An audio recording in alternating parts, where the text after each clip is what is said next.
तुम्हें किसने कहा था? तुम्हें किसने कहा था?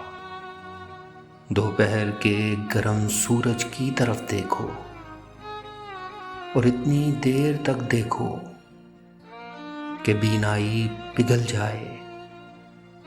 तुम्हें किसने कहा था? आसमां से टूटती अंधी उलझती बिजलियों से दोस्ती कर लो और इतनी दोस्ती कर लो कि घर का घर ही जल जाए।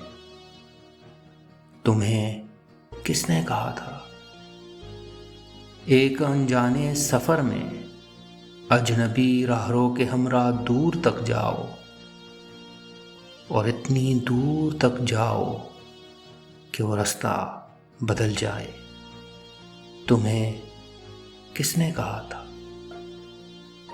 तुम्हें किसने कहा था?